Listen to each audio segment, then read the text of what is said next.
अस्सलाम वालेकुम। जरा अपने जहन में लेकर आइए वो शख्स, खातून या मर्द, जिससे आप पहली दफा मिले हों और जिसका इंप्रेशन आप पर बहुत ही वर्ल्ड क्लास किस्म का गया हो। यानी कि उससे मिलने के बाद आपने कहा हो यार क्या बंदा है या क्या बंदी है। उसमें ऐसी क्या खास बात थी जिसने आपको ये कहने पर या सोचने पर मजबूर किया कि ये शख्स वाकई सब्सटेंस वाला बंदा है या बंदी है। मेरा नाम दारा शिको हाशमी और इस वीडियो के तवज्जुद से हम ये बात करेंगे कि किसी के ऊपर फर्स्ट इंप्रेशन अगर जमाना है तो कैसे जमाना है। इसमें वैसे तो बहुत सारे फैक्टर्स हैं, कई सारे स्कूल ऑफ थॉट्स आ जाते हैं, लेकिन इसमें कुछ चीज़ों का मैं जिक्र करूंगा जो कि सुनने में शायद आपको बहुत ज़्यादा ऑब्वियस लगेंगी, लेकिन यकीन करें जब इसके पीछे की टेक्निकलिटीज़ के ऊपर आप सोचना शुरू करते हैं तो आपको पता चलता है कि पूरी की पूरी दुनिया या पूरी की पूरी जो कहना चाहिए ना एक साइंस जो है वो आपके सामने खुल के सामने आ जाती है। पहली और सबसे इंपॉर्टेंट चीज़, उस वक्त तक जब तक आप उसके सामने आ उस बंदे के सामने, उस बंदे के पास, उस बंदे के ऑफिस में, ठीक है, तो ऐसी सूरत हाल में सबसे इंपॉर्टेंट चीज ये कि आप वहां पे पहुंचते कितने बजे हैं। हम लोग जब पहली दफा किसी से मिलने के लिए जाते हैं, खा वो पर्सनल लेवल के ऊपर हो या खा वो प्रोफेशनल लेवल के ऊपर हो, हम कभी भी इस चीज का ख्याल नहीं रखते क्योंकि हम पाकिस्तानी हैं। तो हम कहते हैं कि जल्दी पहुंच के क्या करना है, या अभी इतना आगे पीछे हो गया, ट्रैफिक हो गई, this and that. Seriously speaking nobody gives a damn about these things. Why? Because उनको इससे क्या लेना देना कि आप लेट हो गए हैं या खवातीन का जुलूस निकल रहा था या कहीं पर ट्रैफिक जाम था, इससे उनका कोई सरोकार नहीं है। वक्त पे पहुंचने से ज़्यादा बेहतर यह है कि आप वक्त से 10 मिनट पहले पहुंच जाएं। बहुत ज़्यादा ज़रूरी है। इसमें दूसरी चीज़ जो है वो ये है कि जब आप वक्त से 10 मिनट पहले पहुंचते हैं तो आप ज़रा अपने कपड़ों को संभाल लेते हैं। कैसे संभालते हैं? अगर आप बाइक पे पहुंच रहे हैं तो आपको यकीनन पसीने आ रहे हैं, आपके बाल इधर उधर हो गए हैं, आपकी स्किन थोड़ी सी आगे पीछे हो गई है, सेंस में कि वो डस्टी हो गई है। 10 मिनट जब आप पहले पहुंचते हैं तो थोड़ा सा आप अपने सांस को कंट्रोल में लेकर आते हैं, थोड़ा सा आप एनवायरनमेंट से फ्रेंडली होते हैं और फिर अपने कपड़ों को दुरुस्त करके हल्का सा परफ्यूम लगाकर कमरे में जाते हैं। परफ्यूम की जब बात की जा रही है तो ये बहुत ज़रूरी चीज़ है। अक्सर लोग कहते हैं यार इसकी क्या ज़रूरत है, और सबसे इंपॉर्टेंट बात ये है, वो ये कहते हैं लोग कि भाई जब इतनी गर्मी हो रही है, इतनी धूप हो रही है, तो जाहिर सी बात है पसीना भी आएगा, जाहिर सी बात है हम में से थोड़ी सी बदबू भी आ सकती है। That's perfectly fine. No, it's not fine. अगर आप पर्सनल या प्रोफेशनल कैपेसिटी में मिल रहे हैं और अगर आप पहली वाली मेरी स्टेटमेंट इस वीडियो के शुरू में जो मैंने कही थी कि आप उस शख्स को ध्यान में लेकर आए, तो क्या उस शख्स के पास से स्मेल आ रही थी? और अगर आ रही थी तो क्या उसने जब आपसे कहा कि भाई गर्मी बहुत है तो आपने क्या कहा? कुछ नहीं कहा। आपने कहा भाई हम तुमसे बात नहीं कर सकते। और ये बात आपने बरमला नहीं कही, बल्कि आपने ये बात जो है वो इशारे कनायों में कह के उसको कटा दिया बेसिकली। ठीक है। तो आजकल इतनी बड़ी बड़ी कंपनीज हैं, इतनी ज़बरदस्त बिजनेसेस हैं जो कि छोटी छोटी बॉटल्स के अंदर आपको परफ्यूम्स देते हैं। तो छोटा सा एक टेस्टर के तौर पे या छोटी सी बॉटल है, उसमें अगर आपकी बड़ी बॉटल है उसमें से थोड़ा सा परफ्यूम रखें और अपनी जेब में उसको डाल लें, ताकि जहां पे भी आप जाने वाले हैं अपने ऊपर स्प्रे कर लें। क्यों? क्योंकि खुशबू से आपके जो न्यूरॉन्स हैं, या जो कहना चाहिए ना मोटर न्यूरॉन्स हैं, या जो आपकी एक जो हिस्स है जिससे एक अच्छाई का एलिमेंट सामने आता है, एक अच्छा लगता है, वो चीज़ अगले में बहुत ज़्यादा तेज़ी से बेदार हो जाती है। लाइकेबिलिटी का फैक्टर आ जाता है। ठीक है। अब आप वहां पे पहुंच गए हैं। पहुंचने के साथ ही जाहिर सी बात है अब आपके कपड़े जो हैं उसके सामने आते हैं, उस शख्स के सामने।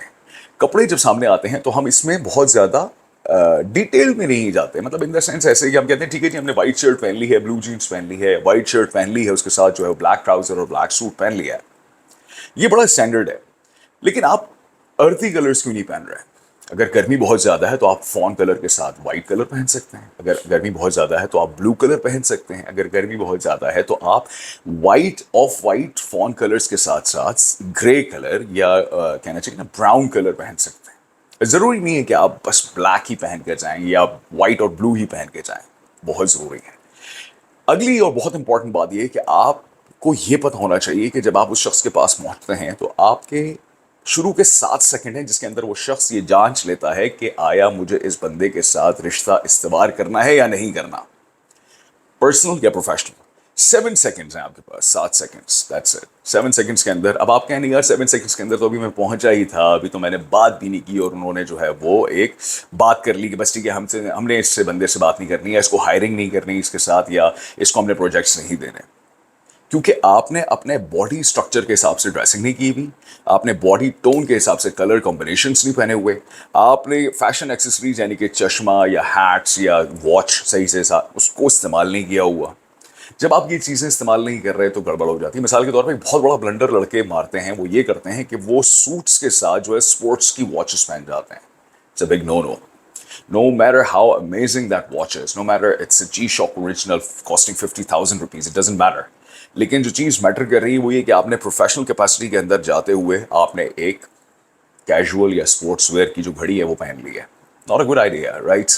कुछ लोग इतने फ्लैम्बॉयंट हो जाते हैं अपनी एक्सेसरीज के अंदर, इतने लाउड हो जाते हैं, मतलब उनकी 8 उंगलियां हैं तो 8 में से 9 उंगलियों में उनकी अंगूठियां होती हैं, 8 उन्होंने ब्रेसलेट्स पहने हुए होते हैं, और जनाब उनका मतलब बहुत ज़्यादा लाउड हो जाते हैं, जिसकी वजह से डिस्ट्रैक्शंस बहुत हो जाती हैं. जब डिस्ट्रैक्शन बहुत होती है तो आपका असल मैसेज कहीं खो जाता है और अगला बंदा ये उसको समझ में आ जाता है कि ये बंदा ट्राई बहुत ज़्यादा कर रहा है. Again, you come across as a desperate person. Nobody likes a desperate person, right? So you got to stay calm in that situation. And another very important thing, how do you open up the conversation? आप conversation open कैसे करते हैं? अक्सर लोग क्या करते हैं, उनके सामने जब बातचीत शुरू होती है, वो से कहते हैं अस्सलाम वालेकुम, कहते हैं वालेकुम सलाम, कहते हैं क्या हाल है आपका? जी मैं ठीक हूँ. ये जी मैं ठीक हूँ क्या है? या I'm fine, या अल्हम्दुलिल्लाह, what is that? This is very usual. This is very कहना चाहिए ना एक usual pattern है. And your brain, human brain जो है वो अनयूजुअल चीज़ों को एकदम से पिक कर लेता है और वो चीज़ स्टैंड आउट कर जाती है. मैं अक्सर अपनी सेशंस के अंदर, ट्रेनिंग्स के अंदर ये बताता हूँ कि देखें, आपने कभी भी ये नहीं कहना कि I am fine thank you, गुजर रही है, गुजार रहा हूँ, जी रहा हूँ. नहीं भाई, इस तरह की कोई बात नहीं कहनी. बड़ी इंपॉर्टेंट कन्वर्सेशन है, शुरू के जो 3-4 सेकेंड्स हैं, तो ऐसी ज़रूरत है में आप ये कह सकते हैं I am doing fantastic, I am doing exceptionally brilliant. And then you can add up alhamdulillah, mashallah, inshallah, astaghfirullah, whatever you want to include in that. खाली ये कह देना कि I'm fine thank you, it's very boring. तो वो एक usual pattern है. फिर अगला बंदा कहता है नहीं यार, ये तो यूजुअल ही बातें करेगा, इसकी कोई अनयूजुअल बात है नहीं. And I want something unusual out of the box, I want something new, I want something unorthodox. तो फिर तो मैं टाइम वेस्ट कर रहा हूँ, फिर इसको कटाओ. अच्छा जी ठीक है, आपने चाय पी ली, कॉफी पी ली, खुदा हाफिज. आखिरी और सबसे इंपॉर्टेंट बात, जब आप उससे बात कर रहे हैं तो आप आवाज़ कहाँ से निकाल रहे हैं. मेरा मतलब यह है कि क्या आपकी आवाज़ हलक से आ रही है या चेस्ट से आ रही है. अगर तो आवाज़ हलक से आ रही है तो वो पतली हो जाएगी, जिसकी वजह से आपकी आवाज़ में आपके अल्फाज की फ्रीक्वेंसी बढ़ जाएगी, आप बहुत ही से बात करना शुरू कर देंगे, जिसकी वजह से आपकी आवाज़ पतली हो जाएगी, और फिर एक्साइटमेंट की वजह से आप वो बातें भी कह जाएंगे जो आपको नहीं कहनी थी. ये बहुत ज़रूरी बात है. तो जब आप किसी के साथ बात करें, बहुत इत्मीनान से, आराम से, हर लफ्ज़ को प्रॉपर तरीके से अदा करें. अगर आपको कभी ऐसा लगे कि आपके अल्फाज की ट्रेन जो है वो बहुत तेज़ी से जा रही है, टेक ए स्टॉप. उसमें गड़बड़ क्या हो जाती है, अक्सर लोग मेरे पास आके कहते हैं कि सर मसला ये हो रहा है कि हम जो है ना बात करते करते हमारे अल्फाज स्लिप होने लगते हैं, हम एकदम से गड़बड़ा जाते हैं, जिसकी वजह से अब चूंकि उन्होंने वो टोन सेट कर दी है कि वो तेज़ी से बात कर रहे थे, अब अगर वो हल्के होंगे तो अगला बंदा कहेगा ये सोच के बात कर रहा है, कोई गड़बड़ हो गई है, ये नर्वस हो रहा है. अगर आप शुरू से ही आराम से, इत्मीनान से, पूरे टाइम के साथ बात कर रहे हैं, क्योंकि उसने भी आपको टाइम दिया है, आपने भी उसको टाइम दिया है, तो there is a mutual agreement कि you both have time. Why rush it? Why not utilize it to the maximum potential? तो ये कुछ चीज़ें हैं जिसका मैंने जिक्र करना आपके साथ ज़रूरी समझा. साथ साथ आपको ये बताते चलें, क्या बताऊं? नहीं, मैं बताऊंगा नहीं, उसको मैंने कैप्शन में लिख दिया है, लाजमी देखिएगा. And then get back to me through the inbox और थ्रू द कमेंट्स. पसंद आई हो तो शेयर कीजिएगा, और अपने उन दोस्तों के साथ लाजमी शेयर कीजिएगा, उनको टैग भी कीजिएगा कि जिनके साथ ये मसला है या जो अपना इंप्रेशन सही से नहीं दे पाते, पहला वाला. अपना बेइंतहा ख्याल रखिएगा. दारा शुक्र को दीजिए इजाज़त. फ़ी अमान अल्लाह. पाकिस्तान जिंदाबाद. अल्लाह हाफिज़.